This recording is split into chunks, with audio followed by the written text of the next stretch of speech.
Welcome back to What You Will Learn. My name is Adam Ashton. And my name is Adam Jones. Today we're taking you through the best bits of What I Know For Sure by Oprah Winfrey, the talk show host, the media executive, the actress, and the billionaire philanthropist that we all know. When you think of juggernauts, it's pretty hard to go past Oprah. Billions of people that have watched her shows, billions of dollars that she's accumulated and then is giving out to other people. You know, you get a car, you get a car. Unfortunately, we didn't get a car, but we got a book out of it, What I Know For Sure. Yeah. But if you look at Oprah's journey over the decades, it's been a pretty wild one. She, started not with much and she is who she is today.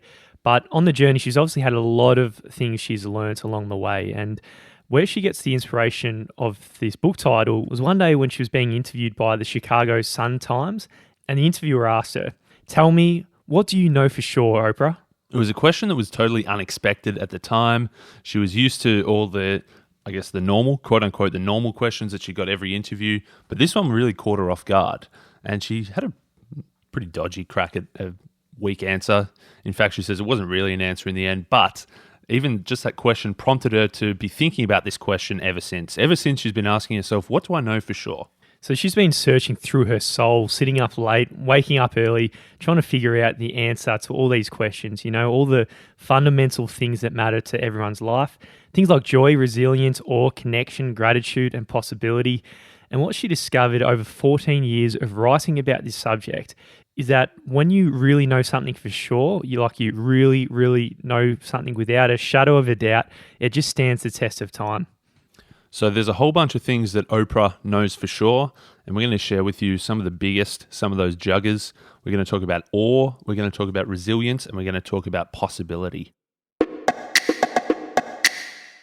If you focus on your breath for a moment, just place your hands on your stomach and feel it expand as you inhale, then let it contract and deflate as you exhale.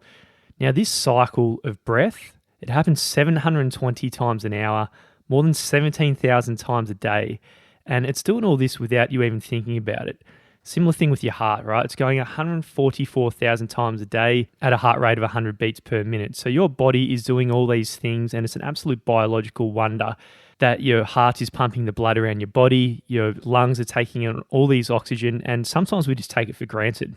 Well, obviously, we never really think about that. Our brain is sending these electrical signals to tell the heart to pump, to tell your lungs to inhale and exhale. What your body is taking that oxygen, putting it inside the blood, sending it around to all your muscles.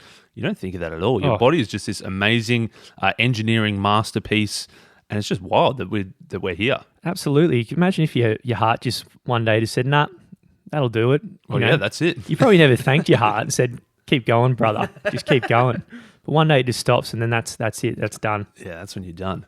Life is an absolute miracle. That's what Oprah knows for sure. That's what we know for sure. No matter how you came to be, whether it was intentional that someone wanted you to be here, or whether you're an accident, like Oprah says that she was, just being here is just awesome. It is. So it doesn't matter what you go through, right? Everyone's got their own stories of redemption, joy, and light, but also sorrow and loss. But it doesn't matter how low you go, you always can remember just that life is a miracle. Oprah tells the story of there was a mother on her show, what was it called? The Oprah Show, the Oprah Winfrey Show. Oprah Winfrey Show. I just know it's just one of the, it's like just Jesus, she's just Oprah. That she had a person on her show. She had a woman who was a mother of a 26-year-old boy, her son, who passed away from cancer so young. And she said that the last words he said was, "Oh, Mum, it's all so simple. Life is so simple." She also says that Steve Jobs, his famous last words were just, "Oh, wow, oh, wow, oh, wow." He was just mystified, in awe of the beauty and the miracle of life. One way you could look at those reactions at the final seconds of your life, they might be looking back and thinking how they made their paths much more difficult than they needed to be.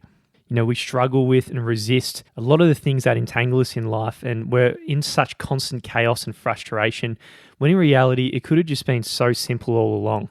There's a few simple things. First, we've got Isaac Newton's laws of motion, the third law: for every action, there's an equal and opposite reaction.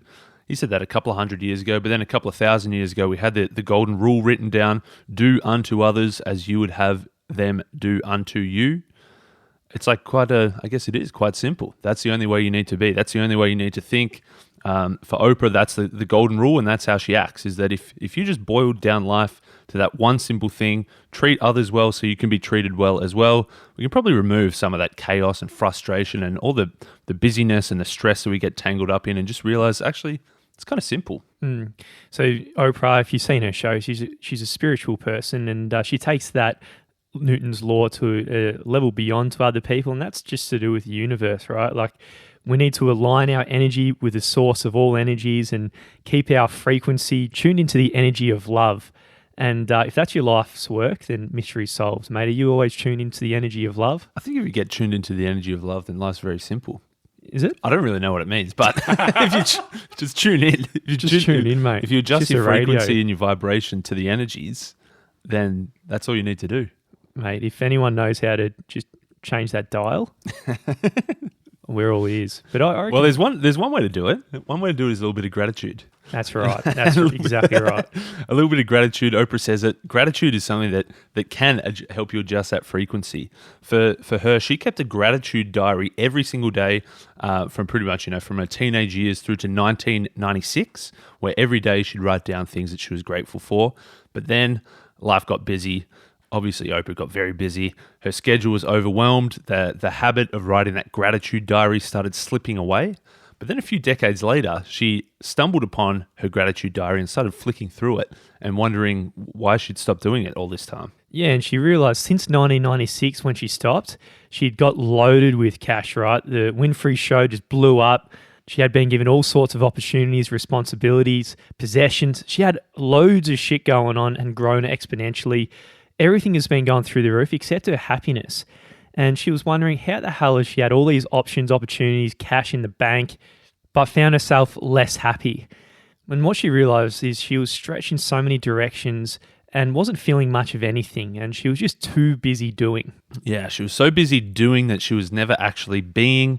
She never took time to be happy. She was always focused on what's the next big interview I'm going to do, or what's the next big giveaway I'm going to do, or what's the next big person I can help out in whatever way. But she wasn't actually thinking, my goodness, this is incredible. How much have I been grateful for in my whole life to get from where I was to where I am now?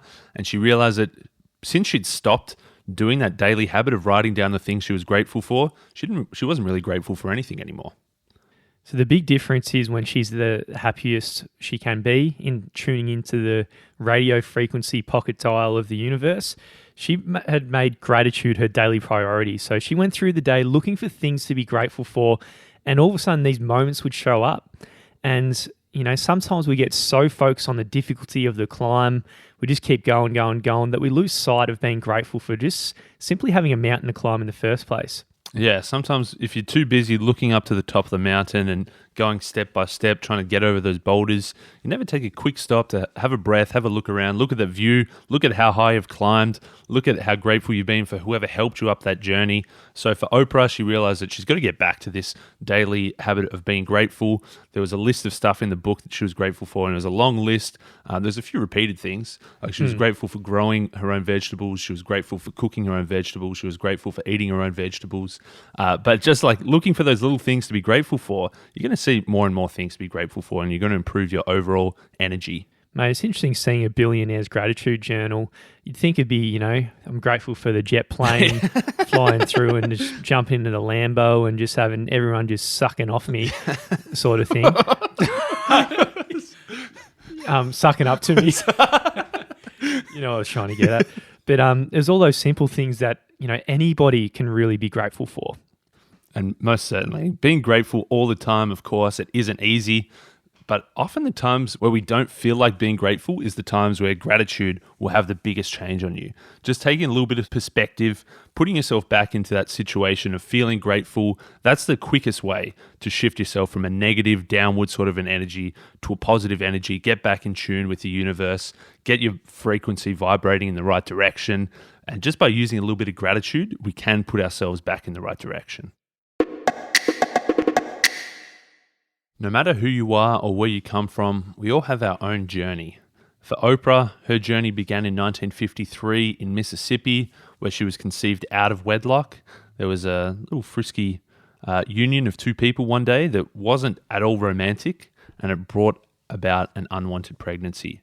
Her mother was somewhat ashamed at what had happened, so she concealed her pregnancy literally until the day she was born. Nobody knew about it until Oprah popped out one day, which meant there was no baby showers, there was no anticipation, there was no delight.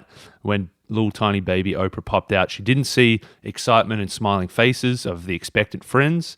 All she saw was regret, hiding, and shame.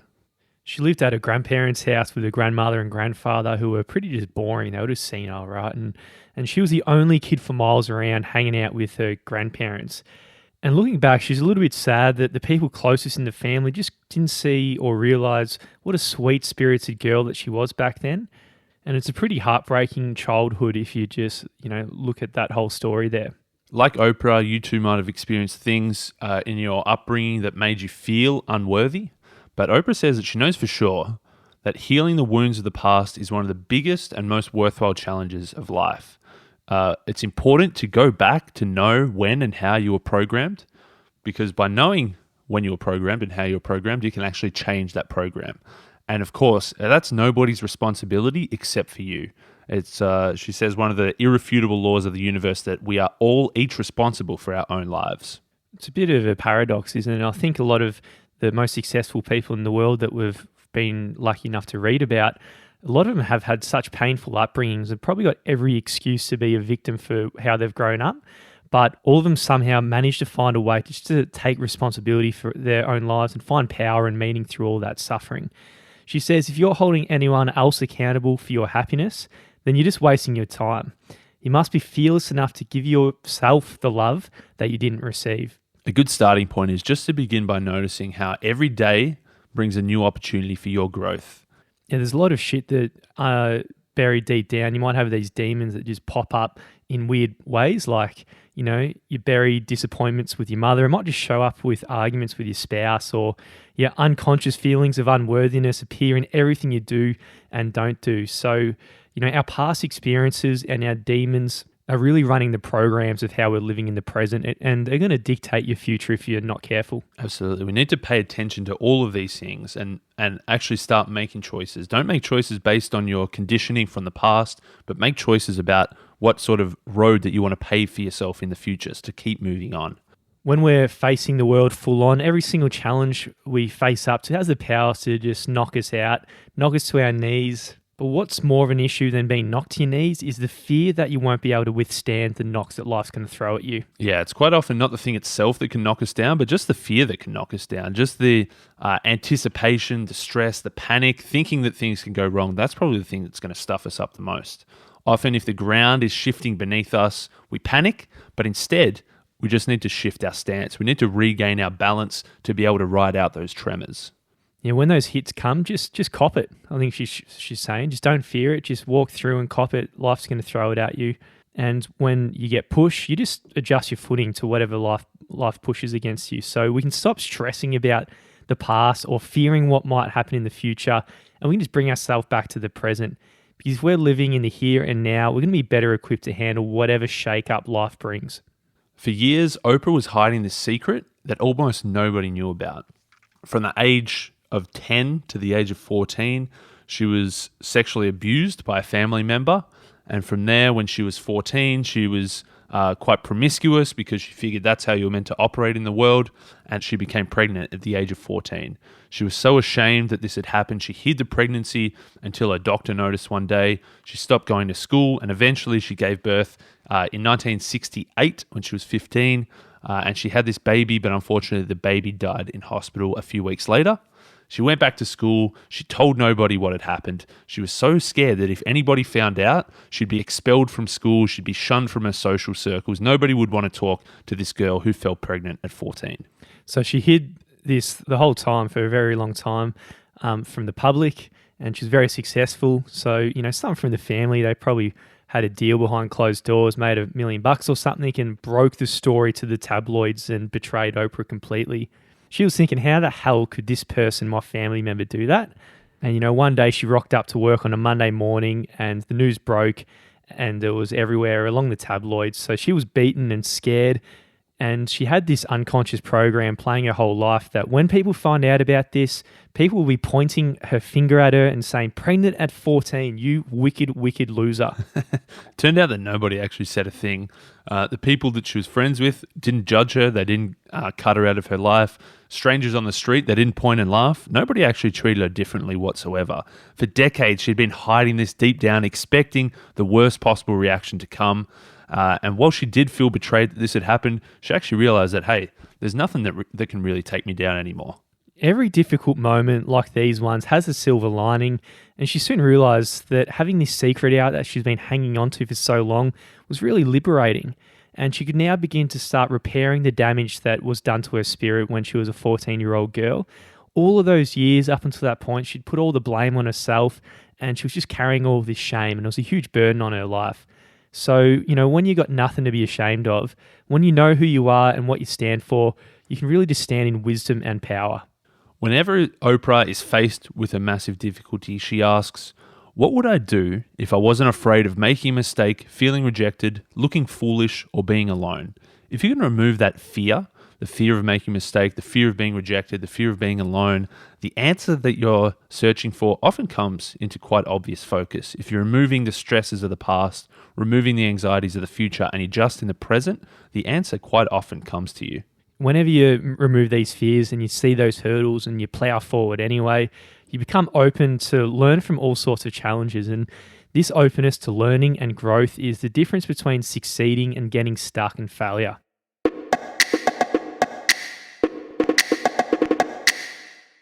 The true measure of courage is not whether you reach your goal, it's whether you decide to get back on your feet no matter how many times you failed. It's not easy, but it's something that we should know for sure, that having the courage to stand up and pursue your wildest dreams, that's what will give you life's richest rewards and life's greatest adventure. It's pretty wild that no matter who you are or where you are, you're just that one single choice away from a new beginning. Just choosing, just deciding to take the courage and stand up for what you want to do. Think back to a moment on your own history, not just where you were born or where you grew up, but the circumstances that contributed to you being right here and right now. What were the moments along the way that have really wounded you or scared you? Chances are you've had a few, everyone has their own stories, but what's remarkable is you're still here and you're still standing. A question we can always be asking ourselves at different moments in our life is, how can I realize my potential more fully? And if you just answer that question to yourself, a lot of the time it means you have to change within yourself to realize more of your potential of what you could possibly be. And there's different people say different things about change, but our old mate, Dr. Phil, on the TV, he often says, you can't change what you don't acknowledge. So before you can challenge your fear and begin changing yourself into this person who's going to be improved and better, you have to admit that perhaps you've always been afraid, and perhaps this form of fear is a bit like slavery into being, a lesser version of yourself of what you could be. Another big quote is Neil Donald Walsh. He says that as long as you're still worried about what others think of you, you are owned by them. If you're always trying to please others, you're always going to be looking to somebody else and never deep within yourself. He says that only when you require no approval from outside yourself can you actually own yourself. When you summon the courage to cast a vote for yourself, when you dare to step out, if you speak up, or if you're trying to change yourself, or simply doing something outside of what others call just the norm or the status quo, the results, they're not always going to be pleasant. You can expect obstacles and fall down. Others might just call you a nut job. And of course, in those moments of weakness, sometimes that fear and that self-doubt can creep in, can cause you to falter, can often freeze you in your tracks, or you can get so exhausted on this struggle that you just want to quit and go back to where you started. But of course, the alternatives are worse. If you don't have a crack at things like this, you're probably going to find yourself stuck in some rut for years at a time, for big stretches where you're stuck just exactly where you are and you aren't growing. Of course, if you're stuck in this rut, you're always going to be wondering, what would my life have been like if I hadn't cared about so much what other people thought? Yeah, you think about the two alternatives. One, you just try and fit in with everybody else and fit in with the status quo. You get the comfort there. But if you think about the alternative and just cultivating the uniqueness that is you, even if you're going to get questions sometimes and look like a bit of a just outside the norm, bit of a square peg in a round hole, If you think about that from, say, the end of your life, what are you going to regret more looking backwards? Are you going to regret fitting in with everyone or actually standing out and being the unique version of you? It's not a stretch to say that Oprah has really owned the second half of her life, but she says that in the first half, she wasn't really owning it. She was often outsourcing her power and giving her power to somebody else. She'd gone through some tough times, obviously, like we spoke about, but as a very religious woman, she had a lot of faith in God, and she often prayed for better circumstances. When she was in her early 20s, she had a boyfriend that treated her poorly, but she prayed to God that things would improve, that he would get better. She was working as a babysitter. She was getting 50 cents an hour for a pretty horrible family, and she prayed to God that he could improve her working conditions. Whenever she missed out on an opportunity for a new job, she told herself that she wasn't enough, so she prayed to God to say, please God, make me better. She kept praying that things would change, but things never got better. She prayed and prayed and prayed. She waited and waited and waited. All along, she was stuck in her same old patterns of behavior. Then one day she woke up and she finally got it. She realized that all this time she was waiting on God, when in reality, God was waiting on her for her to start making the changes and taking the responsibility. He was waiting on her to make a decision to either pursue the life that was meant for her or just to be stifled by the one she was living. She recognized that she didn't need to outsource all her happiness to others or have a boyfriend to make her feel loved and worthy. She could start moving in the direction of the life that she wanted right now. Oprah's big advice to round this out is to move in the direction of your goals with all the force and verve you can muster. I don't know what verve is, but get some verve into you. That's all I know. Dream big, very big, then work hard, very hard. And if life teaches us nothing else, we need to know this. Whenever you get a chance, go for it.